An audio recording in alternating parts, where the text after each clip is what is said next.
सुधा वर्गीस, जिन्हें सिस्टर सुधा के नाम से भी जाना जाता है, भारत में एक सामाजिक कार्यकर्ता और कैथोलिक नन के रूप में ये प्रचलित हैं, जिन्होंने खुद का जीवन बिहार और उत्तर प्रदेश के दलित, मुसहर और अनुसूचित जातियों, जिन्हें हम सभी अछूत मानते हैं, के सेवा व अधिकार के लिए अपना खुद का जीवन समर्पित किया है।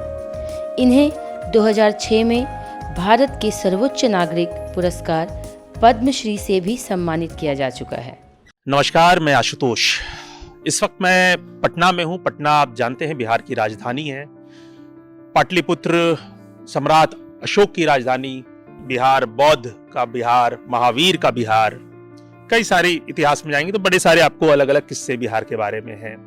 आज अगर बिहार की बात की जाए तो अगर आप दिल्ली जाएंगे, बॉम्बे जाएंगे, अगर किसी को कहेंगे मैं बिहार से हूँ तो उनके मन में एक इमेज बनती है, दुबले पतले लोग, गरीब लोग, जिनको माल न्यूट्रिशन है, जिनको कुपोषण है, जहाँ पर अपराध है, बड़ी सारी मतलब नाक भाव से गोड़ने वाली स्थिति आ जाती है। और उसके बाद बात की जाए एक और इमेज बनती है, बहुत सारे मेधावी छात्र आते हैं, बड़ी सारी चीजें होती हैं। लेकिन बिहार को बड़े एंगल से देखने की कोशिश होती है। बिहार का अपना एक इतिहास रहा है। ऐतिहासिक तौर पे हम सब बिहार को जानते हैं कैसा रहा, और बीच के 30-40 सालों में बिहार जिन जिन चीज़ों से गुजरा है, जितने तरह के सामाजिक परिवर्तन, जातीय हिंसा, फिर बदलाव, विकास की बयार, कई तरह के किस्से, कहानियाँ बनाई गई, लिखी गई, और उसमें बहुत सारी चर्चा आज भी मौजूद है, जो लगातार होता है कि किसके पहले का बिहार, उसके शासन का बिहार।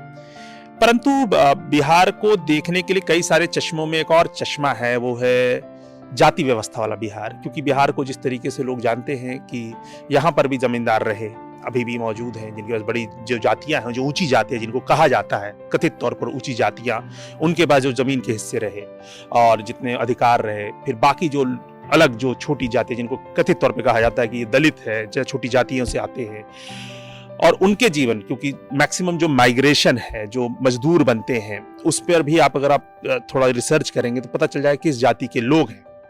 आज हम पटना में हैं और ये खास कार्यक्रम है, ये शख्सियत है, एक खास व्यक्ति से मुलाकात है। और बिहार की एक जाति है जिसका नाम है मुसहर। जो लोग नहीं जानते हैं, मुस को मतलब होता है चूहा, हर मतलब जो चूहा खाते हैं। तो एक ऐसी जाति है जो चूहा खाती है और उससे अपना जीवन चलाती है।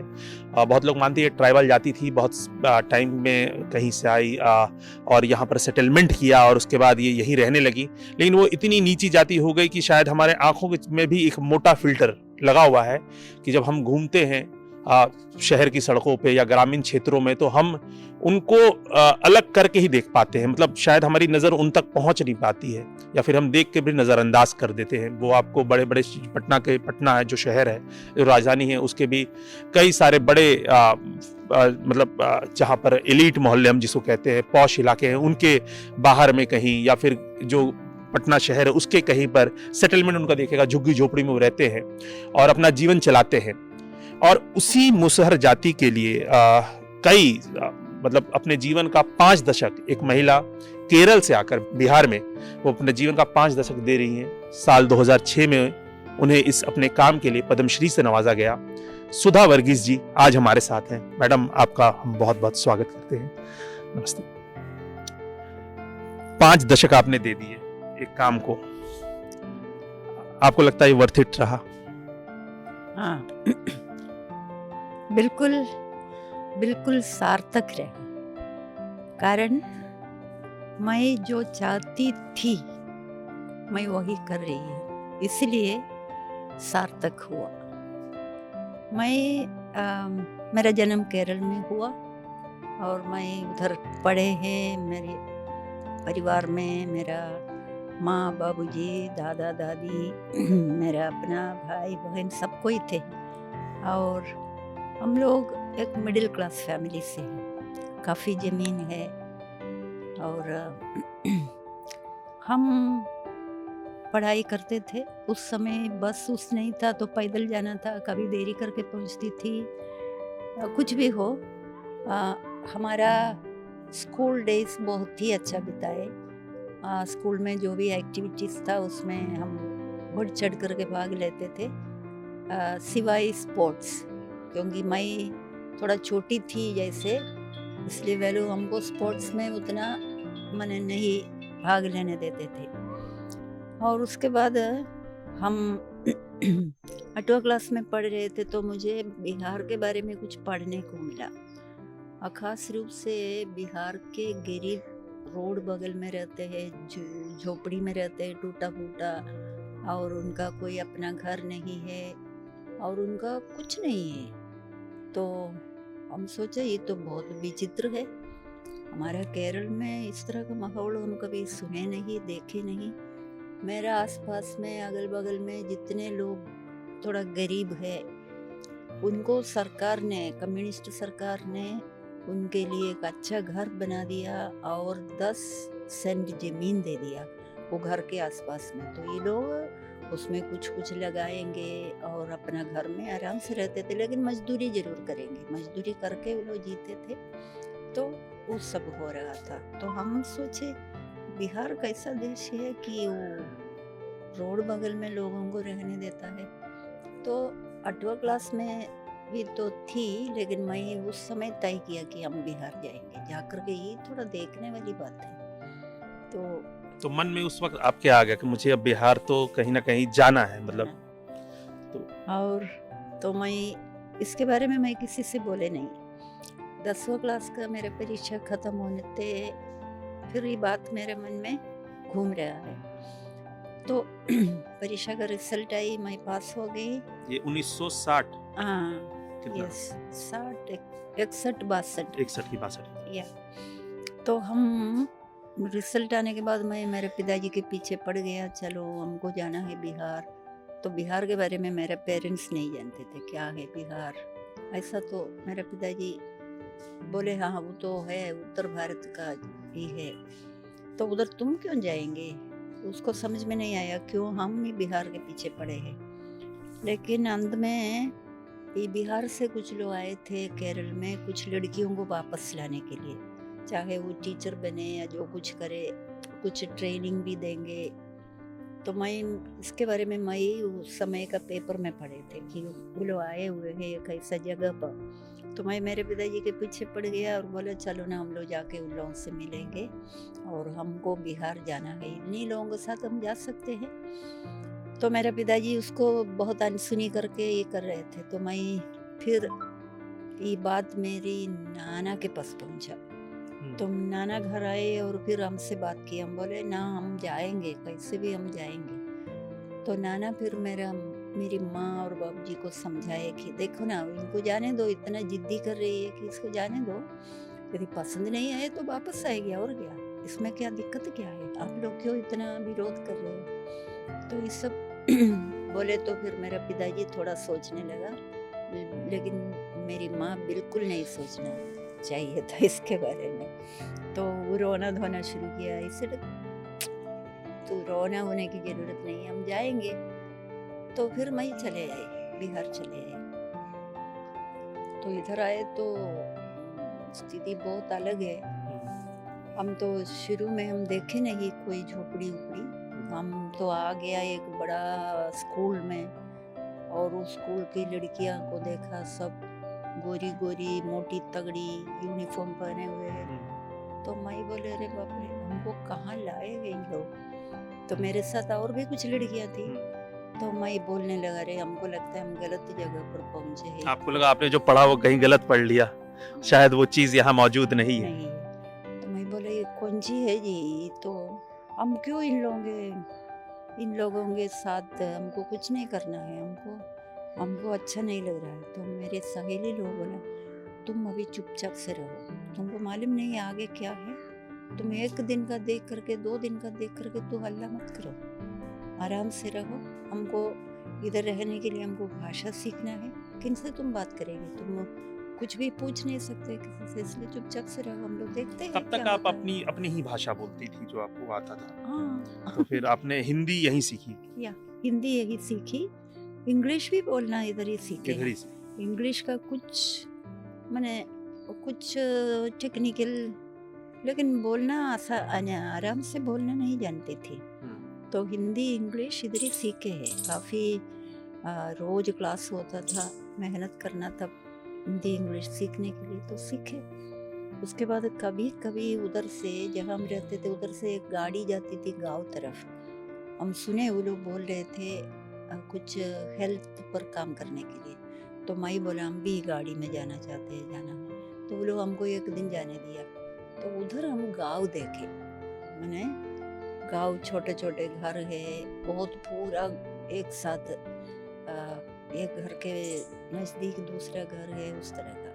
तो हम सोचे वो इसका मतलब है कुछ, जो गरीबी के बारे में बोल रहे थे वो तो पूरा गलत नहीं है। तो उसके बाद फिर हमको उतना मौका नहीं मिला, लेकिन फिर हम पढ़ाई शुरू किया। जैसे मैं मेरा इंटर कर लिया उधर ही। उसके बाद फिर हमको स्कूल में पढ़ाने के लिए थोड़ा मौका मिला, लेकिन मेरा मन नहीं था, कारण वही बच्ची लोग है जो बड़े बड़े घर से आती है, उनको पढ़ा करके कौन जी करेंगे। तो तब पर भी हमको कुछ करना था ना, खाना खाना है, तो ऐसा नहीं। तो हम वो किया। उसके बाद हमको ग्रेजुएशन के लिए हमको बाहर पढ़ने दिया, मैसूर गए पढ़ने। अब मैसूर गए पढ़ने, उधर पढ़े। उधर भी मेरे साथ 2-3 और सहेली लोग थे।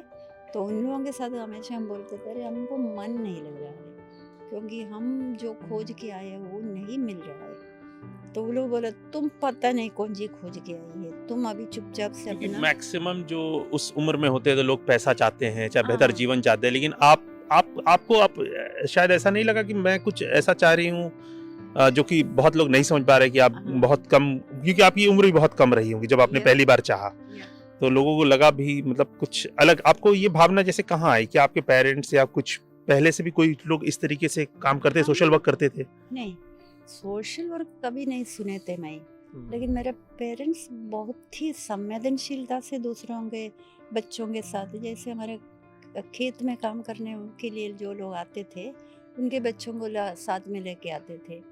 वे लोग जैसे समझिए शेड्यूल कास्ट, तो उनके बच्चों के साथ भी मेरी माँ जैसे उनको भी खाना खिलाते थे, हम लोग भी बगल में बैठ के खाते थे। मुझे मालूम नहीं था कौन शेड्यूल कास्ट है, कौन दूसरा कास्ट है, कास्ट के बारे में मुझे कोई मतलब नहीं था।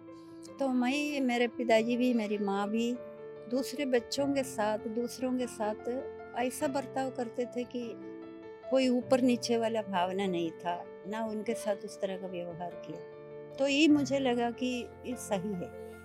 तो मैं फिर मेरा ग्रेजुएशन के बाद फिर हम वापस लौटे बिहार। उसके बाद भी हमको 1-2 साल ही पढ़ाना का मौका मिला। तो उस समय एक बार वो स्कूल का, इंग्लिश मीडियम स्कूल था, स्कूल का हेडमास्टर बोला कि इधर कोई सोशल वर्क करना चाहते हैं तो बताइए। मैसूर में कि नहीं, धनबाद में। धनबाद? हाँ। अच्छा, फिर नौकरी करने के लिए आ गए? हाँ, समझिए नौकरी, लेकिन हम पैसा हमको नहीं मिलता था। हमको पैसा की जरूरत नहीं था, खाना तो मिल रहा था। तो हम सोचे अरे यही मौका है सोशल वर्क में, हम बाहर जा सकते हैं। तो मैं बोला हाँ हम सोशल वर्क करेंगे। पूरा टीचर लोग थे लेकिन कोई हाथ नहीं उठाए। मैं बोला मैं सोशल वर्क करूँगी। तो वो बोला आप बाद में आके हमसे मिलिए। तो ठीक है, तो हम उनसे मिले तो वो बोला ठीक है हम कुछ लेप्रसी कॉलोनी में कुछ काम करना चाहते हैं, ठीक है तो आप जा सकते हैं लेप्रसी कॉलोनी। मैं कभी देखे नहीं लेप्रसी कॉलोनी, तो सर हाँ जा सकते हैं। तो बोला कुछ बच्चों को लेके जाना है और उन लोगों के साथ कुछ इंटरेक्शन वगैरह करना है, ठीक है जाएंगे। तो हम उधर गए, लेकिन ये लेप्रोसी पेशेंट्स को मैं कभी देखे नहीं था, लेकिन बहुत ही पैथेटिक, उनका स्थिति बहुत ही खराब था। किसी किसी का तो उंगली नहीं था, पैर नहीं था। तो हम सोचे बाप रे बाप अभी हम कहाँ पहुँचे। तो तब पर भी हम मैनेज किया। लेकिन उसके बाद फिर हमको उधर बार बार जाने का मौका मिला, किसी किसी से दोस्ती हुआ। एक बुजुर्ग महिला थी, वो हमको हाँ दीदी मुन्नी आइए ना, दीदी मुन्नी आइए ना, तो बात होने लगा। तो मुझको थोड़ा मन लगा। उसके बाद मैं फिर इस तरफ आया, पटना जिला में आए। तो उस समय मैं तय किया कि मैं गांव में रहना चाहती हूँ। तो हमको गांव में रहने का मौका मिला। ये साल किसकी बात है? क्योंकि 19 80 की बात है। 80 की बात है। 80।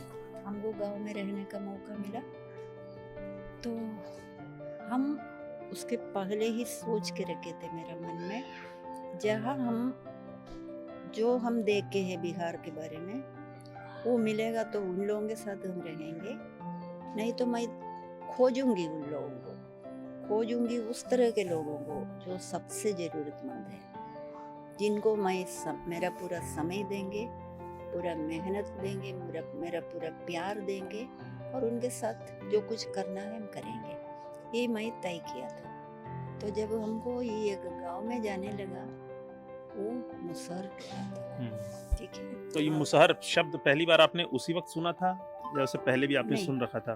और इधर आने के बाद ही हम सुने थे, उसके पहले हमको मालूम नहीं था।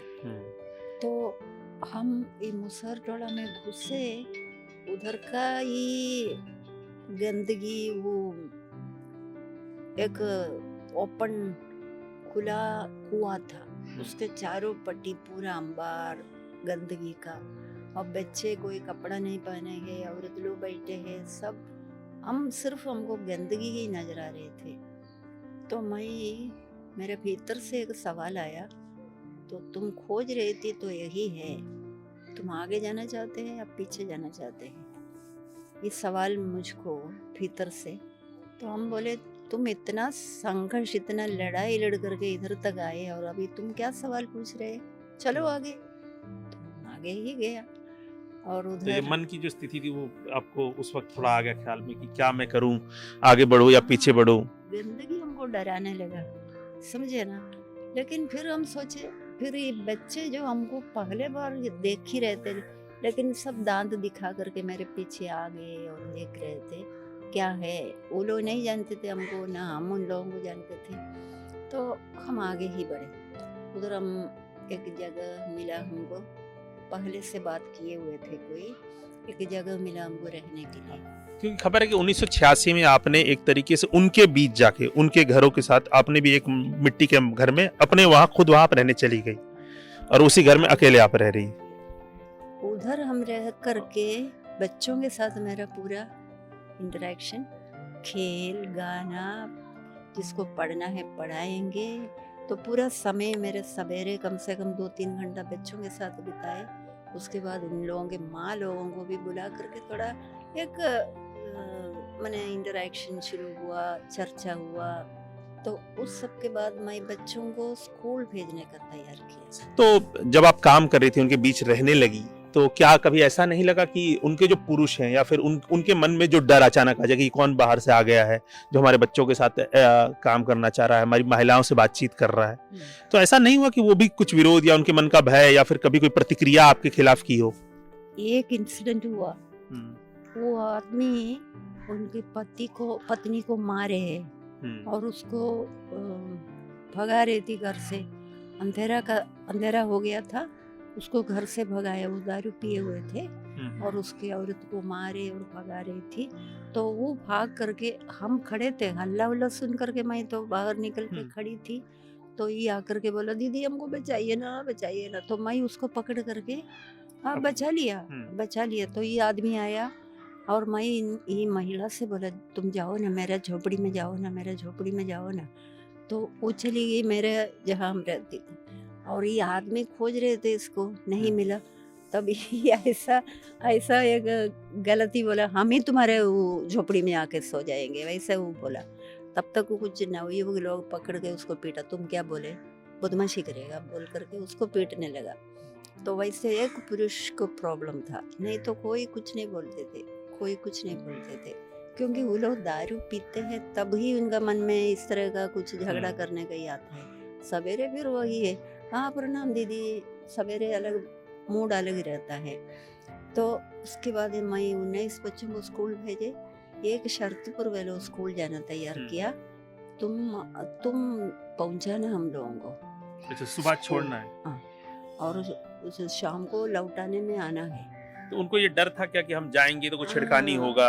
यस, उनको डर था कि कोई उन लोगों को पीटेगा। अगल बगल के लोगों से ही लोग डरते थे। क्या उस वक्त स्कूलों में भी, जो सरकारी स्कूलों में भी जाति व्यवस्था थी, अगड़ी जाति के नहीं चाहते थे कि मुसहर के बच्चे आके पढ़े, एडमिशन कराने में भी दिक्कतें आती थी? बिल्कुल। और उन लोगों को एकदम पीछे बैठाते थे, जमीन पर बैठाते थे। बाकी लोग बच्चों के समान इनको नहीं लिया। तो इसलिए इन लोगों को भी लगा कि हम लोग अकेले जाएगा तो कोई पीटेगा, कोई डांटेगा कुछ। इसलिए हमसे बोला तुम पहुंचाना और वापस लाना, तब हम लोग जाएंगे। वैसे ठीक है, तो मैं ये करते थे। उसके बाद उन लोगों को खबर मिला कहीं से कि सरकारी स्कूल के बच्चों को पैसा मिलेगा, छात्रवृत्ति मिलेगा। तो ये लोग हमसे बोला दीदी हम लोग भी पैसा लेंगे, पैसा चाहिए हम लोगों को भी। ऐसे अभी तो आप लोग बहुत दिन नहीं हुआ ना, इतना जल्दी शायद पैसा नहीं मिलेगा। ना हमने को भी चाहिए पैसा। ऐसे ठीक है, कोशिश करेंगे। तो मैं जा करके ब्लॉक में बात किया, जिला में बात किया। तो मैं एक ऑफिसर से बोला सर पहले बार मुसहर बच्चे स्कूल गया है, थोड़ा सा पैसा इन लोगों को दीजिए। तो बोला कि हाँ ठीक है देखते हैं, सब बोले। और इन लोगों के नाम पे भी कुछ पैसा दिया मिला। लेकिन एक दलाल उधर था वही गांव में, बगल वाला गांव में, वो सब बच्चों के नाम से पासबुक बनाया, अकाउंट खुलवाए। अच्छा। और पैसा निकाल दिया अपना, खुद ही ले लिया। तो इसी पर हम मीटिंग बैठाए गांव में। तो मीटिंग बैठाए तो ये आदमी को लगा कि हमको पकड़ाएगा सब। तो वो आदमी क्या किया, वो ऐसा अबवा लगा कि अरे देखो ये तो नक्सलाइट औरत है। अच्छा, नक्सलाइट है, इसको तुम लोग बसा रहे ना, तुम लोग समझेंगे बाद में, इसको भगाना चाहिए सब बोल करके। तो कुछ लोग तैयार हो गया, उन लोगों को डर से। हाँ, तो वो लोग इसी पर बात कर रहे थे। तो मैं बोला देखिए कोई दिक्कत नहीं, हम चले जाएंगे, हमको और भी जगह है, इसलिए ये मत सोचिए कि हम इधर नक्सलाइट हो करके इधर रह रहा है। आप किसी से पता चला ये हम नक्सलाइट है कि नहीं, सब बोले। फिर हम देखा कुछ लोगों को थोड़ा डर था, शक था। तो मैं वो गांव छोड़ करके दूसरे गांव चली। आपको गांव भी छोड़ना पड़ गया, मतलब फिर तो 19 बच्चों का भविष्य भी चला गया। लेकिन मैं रेगुलर उनके टच में रहते थे, हम पीछे से आकर के उन लोगों सबसे बात करते थे। कोई बच्चे 9वीं तक पढ़े हैं, 9 तक, और उसके आगे नहीं पढ़ पाए। जो भी हो, उसके बाद हम दूसरे गांव में रहा, उधर भी एक झोपड़ी उपड़ी में। उसके बाद उधर वो गांव में मैं 21 साल रहा। 21 साल रहा, वो 1986 से जो 2006 तक, जो एक बहुत लंबा 2005 तक आप रहे। उधर वो कौन सा गांव था? जमसाउथ। वो भी बहुत दूर नहीं है, बगल में। तो उधर क्या होता था, बहुत सारे योजनाएं सरकार का, वृद्धा पेंशन, विधवा पेंशन, विकलांग पेंशन, ड्रिंकिंग वाटर, पानी के लिए, ये वो बहुत काम किए। उसके बाद एक दिन ये पटना का डीडीसी साहब पहुंचे उधर। अच्छा। और हम उधर नहीं थे। ब्लॉक के प्रमुख जो रहते हैं डीडीसी? नहीं, डेवलपमेंट, डिस्ट्रिक्ट डेवलपमेंट कमिश्नर। तो वो आए और वो हमको खोज रहे थे। तो हमको माने उन लोगों को मालूम था कि हम उधर रहते हैं, लेकिन हम कभी मिले नहीं थे उनसे। तो बच्चे लोग दौड़ के आए, दूसरा टोला में हम गए थे। बोला दीदी आइए ना, कोई अफसर आया है, आइए जल्दी आइए। तो हम चल आए। तो ये लोग बैठे थे, डीडीसी था, एसडीओ था। तब एक बड़ा ऑफिसर आता है तो उसके पीछे सब आते हैं, सब लग जाते हैं, और अगल बगल के जो छोटे अधिकारी है वो भी आ जाते हैं, वो भी घेर लेते हैं अपने तरीके से। मैं आई तो बात करने लगा, हमसे पूछा क्या क्या है इधर, क्या क्या चाहिए, कुछ मदद, लोगों को क्या चाहिए सब। तो मैं कुछ महिलाओं को इशारा दे करके बुलाया। हम सोचे उन लोग ही बोलेगा तो मैं उन लोगों से बोला तुम लोगों को क्या क्या प्रॉब्लम है बताइए, सर से बताइए। तो महिलाएं बोलना शुरू किया, चापाकल है इधर, कहाँ चापाकल है, चापाकल नहीं चाहिए। वे लोग अपने तरीका से, महिलाओं ने अपनी जरूरतें और अपनी मुश्किलें बताई, बोलने लगा। जो कि होता नहीं है, पुरुष ही बोलते रहते हैं। लेकिन ये सब पुरुष थोड़ा पिए है तो अगल बगल में नहीं आएगा सब। उसके बाद ये सर हमसे पूछा, मान लीजिए हम आपको पैसा देंगे, इधर का करिंजा और नाड़ी आप बनवा सकते हैं? हमसे पूछा। आई सेड आप पैसा देंगे तो क्यों नहीं बनाएंगे, बनवाएंगे। सही में? आई सेड हाँ, पैसा की कमी से नहीं सब नहीं बनाया है बोल करके। तो वो एसडीओ साहब से बोला इनको 1 लाख रुपया दे दीजिएगा और ये इधर का करिंजा और नाड़ी बनवाएंगे। तो ठीक है। और वो बोला हमको ये जल्दी चाहिए। जल्दी चाहिए। तो मैं उसके बाद थोड़ा देर बैठे बात उत किए और चले गए। तो उसके बाद वो बोला आपके औरत लोग ना बोल रहे थे चापाकल के बारे में, ठीक है, कितना परिवार है इधर? उस समय उधर 104 परिवार रहते थे, ऐसे 104 परिवार रहते। अच्छा ठीक है, 4 चापाकल लगवाइए अलग अलग जगह आप तय करके, तो उसके लिए अलग पैसा देंगे। तो नेक्स्ट डे मैं मिस्त्री उस्त्री को खोज करके नाली और इसके लिए सब नापी उपी किया और ऐसे जल्दी चाहिए इसलिए कल से काम लगाइएगा।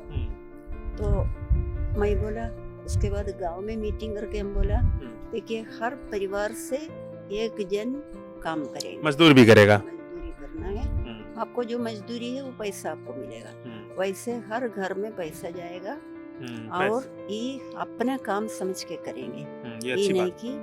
ये नहीं कि दूसरे लोग काम कर रहे हैं जैसे तैसे, ये हमारे लिए अपने लिए हमेशा के लिए बना रहे हैं। तो वे लोग भी मन लगा के काम किए। तीसरा दिन वो सर ऑफिसर डीडीसी पहुंचे शाम को देखने के लिए कि हम काम शुरू किया है कि नहीं। तो देखा कि काम शुरू हो गया था, सब खोदने कादने सब हो रहा था। तो हम नहीं थे उधर, लेकिन वो बोला बहुत अच्छा आप लोग काम शुरू किए, जल्दी कीजिए बोल कर वो फिर चले गए। तो मेरा काम बहुत जल्दी ही कंप्लीट हो गया। उसके बाद फिर वो आए, एक अच्छा इनॉग्रेशन हुआ। हर परिवार को हम प्लान किए थे, वो हर परिवार को एक पैकेट दिया, मिठाई उठाई सब बहुत अच्छा। आज भी मेरा बनाया हुआ करिंजा आज भी है, आज भी टिका हुआ है 91 से। बताइए आजकल सरकारी चीजें नाली बनाई 5-10 साल 15 साल में चली जाती है, मतलब नाली भी है जो कोई भी यदि लकड़ी फाड़ने के लिए वो ईटा पर पटक पटक इसी से ये किया तो कुछ ईटा टूटा हो, बच भी गया पैसा। तो वो पैसा लेके मैं गया एसडीओ के पास। ऐसे सर ये इतना पैसा बाकी है, आप ले लीजिए। सर क्या आपके पास पैसा बाकी है? हाँ पैसा ऐसा कीजिए, आप एक शेड बनाइए महिलाओं को बैठने बैठने के लिए, एक शेड बनाइए, पैसा हमको वापस नहीं चाहिए बोला। तो हम वो भी बनाए, शेड उड बनाए बैठने के लिए। तो वो एक बहुत अच्छा काम हुआ। उसके बाद उधर के काफ़ी बच्चे लोग स्कूल जा रहे थे, कुछ बच्चे हाई स्कूल तक भी पहुंचे थे, क्योंकि मैं रह रहे थे ना उधर, दिन रात रह रहे थे, तो बच्चे पढ़ रहे थे। हाँ काफ़ी बच्चे पढ़े, महिलाएं बहुत एम्पावर्ड हो गया। कोई बात कहीं पर महिलाओं पर, कोई पटना में भी महिलाओं पर अत्याचार हुआ तो हम अपने लड़की महिलाओं को लेकर के जाते थे। वो सिर्फ वो गांव में नहीं, अगल बगल के सब गांव से मैं महिलाओं को इतना ऑर्गेनाइज किया। तो प्रोटेस्ट वगैरह कुछ करना होता था तो आप लोग करते थे? देखिए हमको पुलिस का लाठी मिला एक बार। 21 साल की बात है? 98 की बात। 98 की बात। हाँ क्या हुआ था, ये पत्रकार नगर थाना में, थाना अंदर एक माइनर गर्ल के साथ 3 लड़के लोग सामूहिक बलात्कार किए थे। तो वो बहुत एक घटना हुआ कि सबको शेक किया। तो कोई पॉलिटिकल पार्टी आज उधर जाके भाषण दे रहा है, पुलिस ये कर रहा है वो कर रहा है। 7 दिन हम लोग छोड़ दिए। हम महिलाओं का एक संगठन रहता था, नेटवर्क। तो 7वां दिन भी कुछ नहीं हुआ, किसी का अरेस्ट भी नहीं हुआ। तो हम लोग बोले चलो अभी पॉलिटिकल पार्टी सबका पारी हो गया, हम लोग चलो बलात्कार विरोधी मंच कह करके हम लोग एक ही बनाए थे। और उधर जा करके हर घर में घूम के बोला देखिए वो बच्ची के साथ जो हुआ कल तुम्हारी बच्ची के साथ होगा, तुम लोग बाहर नहीं निकलेंगे, आवाज़ नहीं उठाएंगे, विरोध नहीं करेंगे तो वही होगा। नहीं दीदी आप लोग बताइए ना क्या करना क्या करना। तो हम लोग बोलो चलो बाहर निकलो, इसके खिलाफ आवाज़ उठाओ। तो वो लोग सब आए, महिलाएं काफ़ी निकले। आधा दिन हम लोग एक सभा किया। उसके बाद कहाँ पर ये सभा हुई? पत्रकार नगर, थाना के बगल में ही समझे। उसके बाद 1 बजे से हम लोग थाना का घेराव अनाउंस करके थाना का घेराव किया, जबरदस्त घेराव। करीब हम लोग पटना से इधर दानापुर और पटना तरफ से 500 महिलाएं पहुंची और उधर का 500 महिलाएं, पूरा नारा लगा करके पुलिस को एकदम तंग करके छोड़ा। तब सिटी एसपी आया हम लोगों के साथ बात करने के लिए। वो बहुत जवान लड़का था, मतलब पहला पोस्टिंग था शायद। उसको हम लोग चूड़ी पहना के भेज दिया, बोला तुम ये सब काम नहीं कर सकते, जाओ जाओ सीनियर एसपी से बोलो हम लोग तुमको चूड़ी पहनाएंगे। तो तब तक रात हो गया, अंधेरा हो गया, तो हमारी महिलाओं को थोड़ा डर लगता है, बहुत देरी करके जाएगा तो कल पति नहीं अनुमति देगा जाने के लिए। तो हम बोले ठीक है हम लोग अभी बंद करेंगे, सबको बोले। तो हम लोग अनाउंस किया कि कल हम लोग सीनियर एसपी को घेराव करेंगे। उतना अनाउंस करके हम लोग सब चल आए। मेरी महिलाओं को हमको उनका गांव तक पहुंचाना पड़ता है, कारण रास्ते में कुछ होगा तो दिक्कत है ना।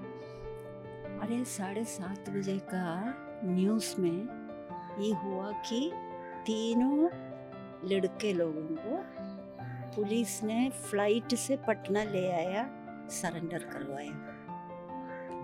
हम लोगों का मेहनत का फल।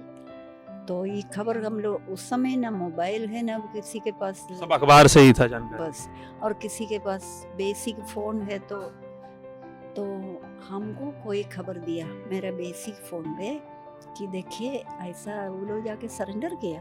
तो हमको तब मैं बोला तब कल हमको सीनियर एसपी को घेराव तो नहीं करना है, लेकिन उनसे हम लोग मिल लेंगे, एक मेमोरेंडम देंगे। तो हम लोग जा रहे थे तो पटना का पुलिस वाला गेट है ना, उधर हम लोग देखा, हम लोग चुपचाप से जा रहे थे, गांधी में जाने वाला। हाँ। तो उधर हम देखा कि काफी महिला पुलिस भी है, उन लोगों के हाथ में लाठी है। तो मेरी महिलाएं थोड़ा सामने थी लाइन के, तो मैं जाकर के बोला कि देखिए तुम लोग संभालिएगा, लगता है ये लोग लाठी चार्ज करेगा हमारे ऊपर, तो संभालिएगा, मार नहीं खाना बोल करके मैं फिर पीछे मैं कुछ लाइन वाइन संभाल रहे थे। उसके बीच में फिर हमको आगे जाना पड़ा क्योंकि उधर से कोई पत्थर फेंका। तो हम आगे गए तो उस समय हमको ये मिला, पुलिस की लाठी। उसके बाद मेरा पीठ पर 2-3 मिला, इधर मिला, तो हम गिर गई, ये लाठी से हम पीछे गिर गए। तो फिर वे लोग मेरे सहेली लोग सब हमको संभाल लिया। तो हम लोग काफी लड़े हैं, जहाँ भी महिला अत्याचार हुआ उधर हम लोग छोड़े नहीं। तो मेरी महिलाओं को एक सीख मिला कि देखिए महिलाओं के साथ कुछ भी होगा हम लोग छोड़ेंगे नहीं। तो अभी कुछ भी होगा ये लोग अपने से थाना जाएंगे, केस दर्ज कराने के लिए लोग डरते होते नहीं। वैसे महिला सशक्तिकरण, फिर मैं किशोरी शिक्षा शुरू किया। आज भी मेरे पास करीब 60 सेंटर है, 60 शिक्षा का सेंटर है, पुनपुन में, बीटा में, फुलवारी, तीनों ब्लॉक में, और एक सेंटर पे 40 लड़कियां लड़के हैं पढ़ते हैं। वैसे हम अपने दर्शकों को बता दें, इस वक्त भी हम जिस तरीके से सुधा जी का 60 सेंटर चलता है अलग अलग जगह पर, ये भी एक नारी गुंजन है जो बिहार सरकार के अंदर एक हॉस्टल है और कम स्कूल। यहाँ भी महादलित जो मुसहर जाति की लड़कियां हैं उनके लिए आप लगातार पिछले 15-16 सालों से यहाँ पे काम कर रही हैं, वो रह रही हैं, यहीं रहती हैं। अभी मैक्सिमम क्योंकि कोविड है तो वो उसके कारण ये बंद है और बच्चियाँ अपने घरों पर है। हालांकि जब भी वो यहाँ रहती हैं तो पढ़ती भी हैं और बहुत सारे काम भी सीखती हैं, उनको खाना, भोजन, रहना सब बेहतर जो सुविधा है। आपका एक नाम है साइकिल वाली दीदी, ये नाम क्यों आया, कब आया, किसने दिया? मतलब ये बड़ा चर्चा में रहता है, साइकिल वाली दीदी आपको कहा जाता है। देखिए मैं शुरू से पैदल चल के जाते थे हर गांव में, जहां तक हम पैदल जा सकते हैं पैदल चल के जाते थे। तो गर्मी के समय में पैदल चलते चलते 1 घंटा 1.5 घंटा पैदल चलते एक गांव पहुंचेंगे तो उधर महिलाओं के साथ मीटिंग करना था। तो हम बैठते बैठते हमको औंगी लगने लगता था। अच्छा। तो महिलाएं बोलती थी हाँ दीदी थक गई ना, औंग रही है ना। तो पैदल चलते थकान इतनी हो जाती है। तो मुझे खराब लगता था, मैं इतना दूर से आ रही है और हम इधर आकर के हमको नींद लग रहा है। तो हम सोचे अभी क्या करें इसके लिए, हमको तो गांव जाना ही है। तो मैं साइकिल चलाना जानती थी पहले, तो इस समय इस वक्त मेरे पास साइकिल नहीं थी। तो हम सोचे हम एक साइकिल खोजते हैं। साइकिल हमको कोई एक सेकंड हैंड साइकिल दे दिया, तो वो लेकर के हम चलाना शुरू किया। तो मैं जो पहले सीखी थी वो तो वापस आ गई आराम से, लेकिन मेन रोड सब पे चलाना थोड़ा हमको सीखना था। तो मैं धीरे धीरे बगल बगल से मेन रोड से हम चलाना शुरू किया। कोई प्रॉब्लम नहीं हुआ तो फिर हम साइकिल चलाना शुरू किया। और साइकिल चला के, लेकिन मैं किसी को साथ में लेके नहीं जाते थे, मैंने पीछे नहीं बैठाते थे। तो उसके बाद एक दिन हम अकेले काफ़ी दूर जाती थी। कभी एक स्टाफ रहता था मेरे साथ, जब हमको फुलवारी तरफ जाना है सब, वो थोड़ा साइड हो जाता था उसको। हाँ। तो एक दिन हम जा रहे थे ऐसा एक अकेला जगह से जा रहे थे, तो कुछ दूर कुछ लड़के लोग क्रिकेट खेल रहे थे। तो वो लोग, हम देखा उधर से कुछ हल्ला उल्ला हो रहा था, लेकिन हम उसी पर ध्यान नहीं दिया, हम जा रहे थे। तो वो लोग उधर से एक गाना गाना शुरू किया, देखा है पहली बार बोल करके। तो मैं सोचा अच्छा हमारे लिए गा रहे हैं ना। मैं साइकिल से उतर करके हम गाने का जवाब दे दिया, देखेंगे बारंबार ऐसा। तो कोई दिन मैं 60 किलोमीटर साइकिल चलाती। ये इतनी हिम्मत आती कहाँ से थी आपको? मतलब ये कहाँ से आया कि इतना स्ट्रगल, इतना कुछ, घर से दूर, नई जगह, नया प्रदेश, नए लोग, उनके लिए काम, उसमें भी इतना मेहनत, मतलब सब कुछ दे देना। मतलब आपने तो मतलब एक और मेरे मन में बहुत पहले सवाल था कि जब आपने ये चुना तो साथ में आपने नन की भी लाइफ चुनी कि हाँ, तो ये कब चुना? ये मतलब बिहार आके ही चुना?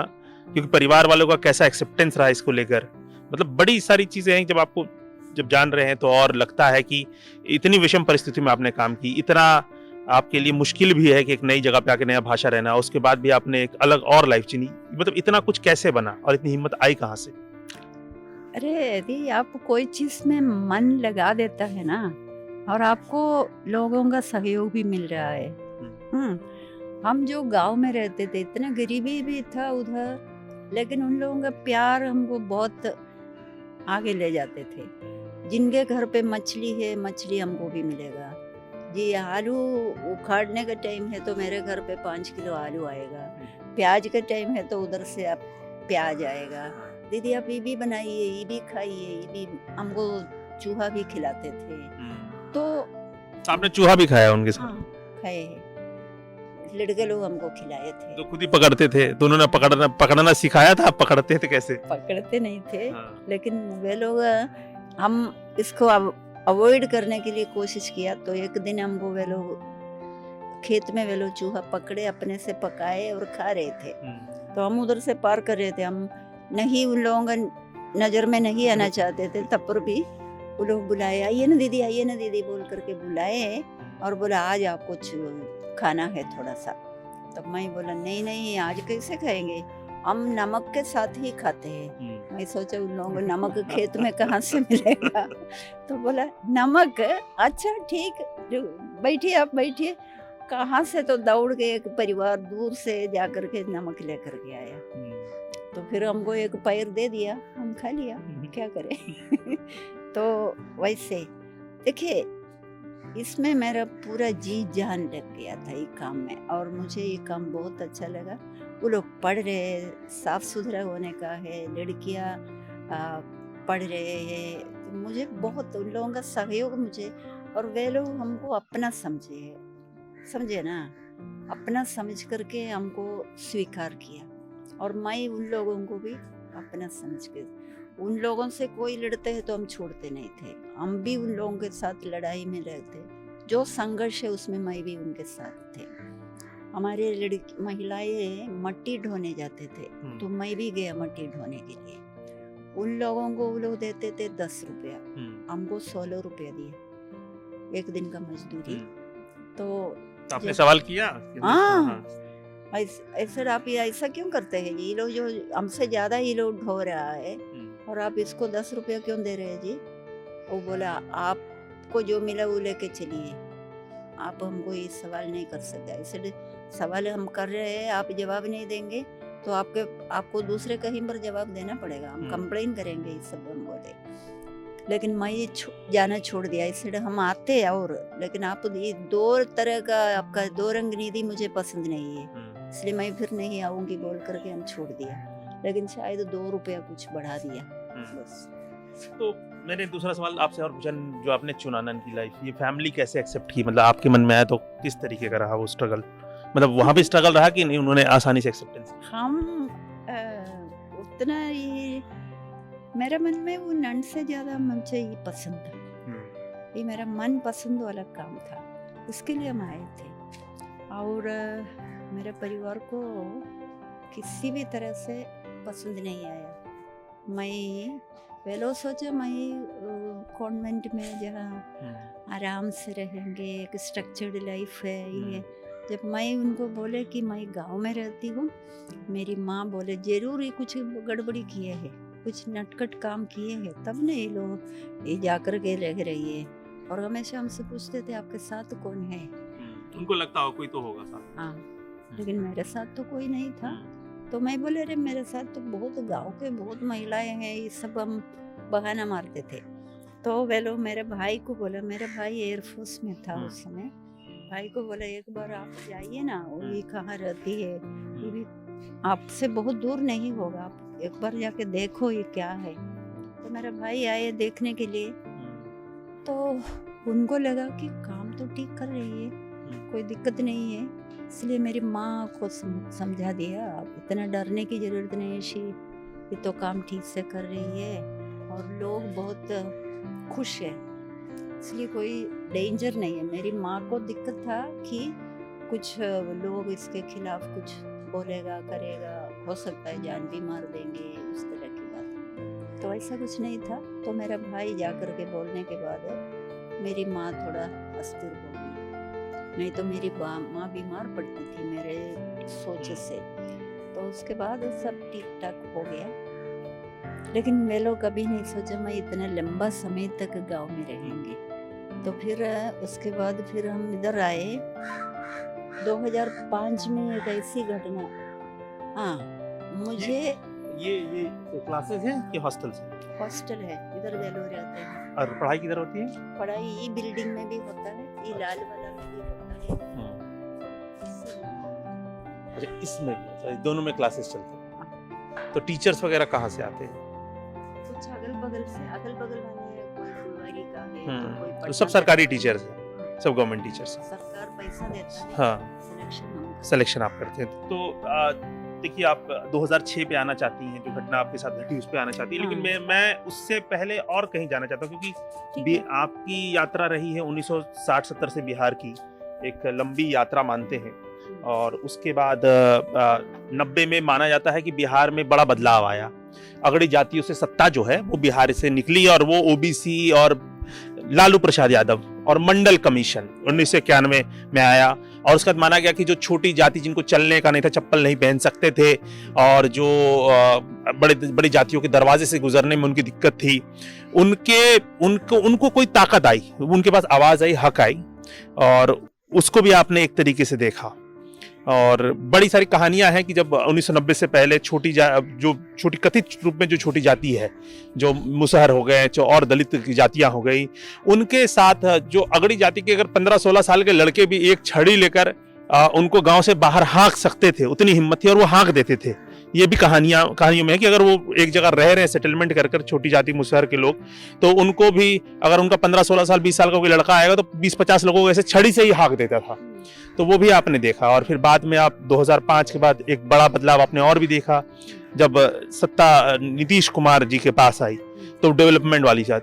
तो क्या आप भी उन तीनों फेज को, एक आप जिस तरीके से एक्टिविस्ट भी हैं मानेंगे, एक सोशल वर्कर भी मानेंगे, क्या आपको लगता है वो तीनों जो दौर है 1990 से पहले का, 90 से 2005 का, 2005 से अब तक का, क्या तीनों में कोई अलग अंतर आप देखती हैं काम करने में भी, और इन जातियों के बीच में जो उनमें कुछ बड़ा बदलाव?